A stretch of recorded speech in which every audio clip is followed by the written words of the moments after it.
म्हणजे मी याच्यासाठीच पाचोरा आणि भडगाव शहरातल्या जनतेचे मनापासून आभार मानले की आज जर का पाचोरा आणि भडगाव शहराचा विकास करायचा असेल, त्याला जर का विकासाचं पॅटर्न म्हणून आपल्याला महाराष्ट्रात दाखवायचं असेल तर त्याच्यासाठी सत्तेशिवाय शांतता नाही. इथं दोघं नगरपालिकांमध्ये आज नगराध्यक्ष आले, मी आमदार आहे आणि उपमुख्यमंत्री आणि आमचे मुख्य नेते आदरणीय शिंदे साहेब या नगराचे महाराष्ट्रातले नगर विकास मंत्री आहेत.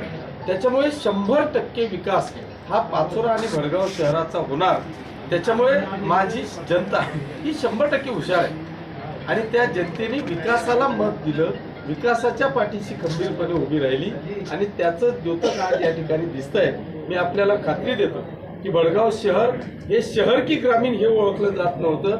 मी त्याला कुठेतरी शहराचं रूप देण्याचा प्रयत्न केला. आता 100% भडगाव शहर हे शहर म्हणून ओळखलं जाईल. पाचोरा शहरामध्ये ज्या मूलभूत गरजा आहेत त्या कंप्लीट करण्याचा प्रयत्न केला. एक विषय फक्त पाण्याचा बाकी आहे, त्याला मी वर्ष 2 वर्षामध्ये 24 तास पाणी मला कसं देता येईल हा प्रयत्न माझा असणार आहे आणि ज्या उर्वरित ज्या सर्वांगीण विकासाच्या गोष्टी आहेत त्या विकासाकडे माझं लक्ष असतं. धन्यवाद. ओके.